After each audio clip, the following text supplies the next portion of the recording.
Day 8. Christmas, the family business. Psalm 23. The concept of the family business was mentioned in a previous study, but it will be worthwhile to look at the concept of a family business in more detail.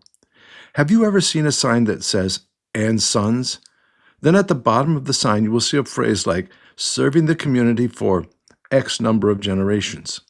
These signs communicate a message.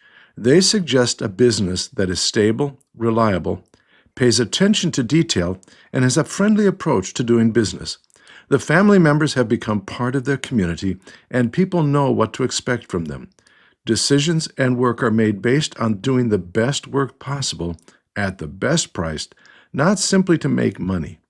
Their products may cost more, but there is the belief that it is a better product because they are concerned about family pride and maintaining a good name. In a family business, all the members of the family are involved in one way or another in the business. Decisions are made as a family. Work is done as a family. Problems are dealt with as a family. There is less spent on appearance and more on maintaining the quality of the work and making sure the family is cared for. But you may ask, what does this have to do with Christmas? How is Christmas a family business?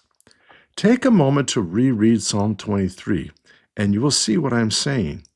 It is discussing God's business, a business that will be passed on to the Son and carried out by the Holy Spirit. It is interesting that two of the key terms related to Christmas are Father and Son. 1. Promise of rest. In the psalm, the image is of green pastures, a tranquil place. In Jesus, it is the phrase, "Come to me, all that are heavily laden, and I will give you rest, for my yoke is easy." Matthew 11:29-30. 2. Promise of calm.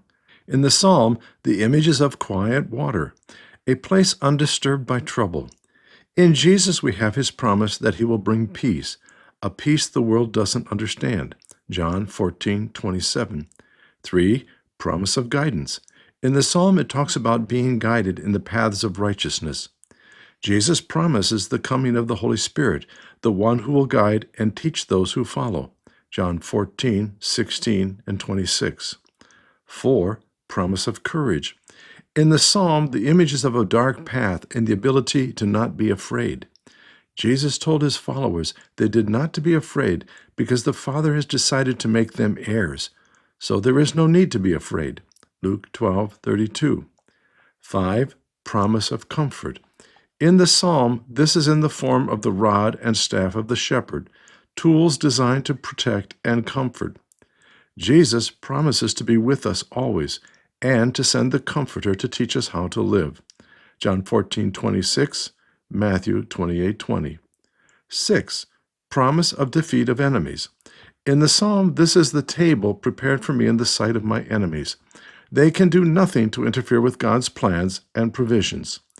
In Jesus, our two greatest enemies, death and the grave, are defeated. As a sidebar, the power of Satan is broken, and he is now a defeated enemy. 7. Promise of blessing. In the psalm, it is the image of a cup running over, a never-ending stream of God's presence and blessing. Jesus uses the concept of blessing in referring to all who believe. Over and over, Jesus says, God will hear and respond to us. We are blessed. John 20:29. 8. Promise of a future. In the psalm, this is dwelling in the house of the Lord forever. Jesus promises that there are many rooms in God's house and that he is going ahead to make sure our room is ready for our arrival. John 14:2-3. Everything described and promised in Psalm 23 is continued and expanded on in the coming of Christmas. Christmas is the family business, and we are invited to become members of the family and enjoy all its fruits and benefits. We are invited to carry it to the world.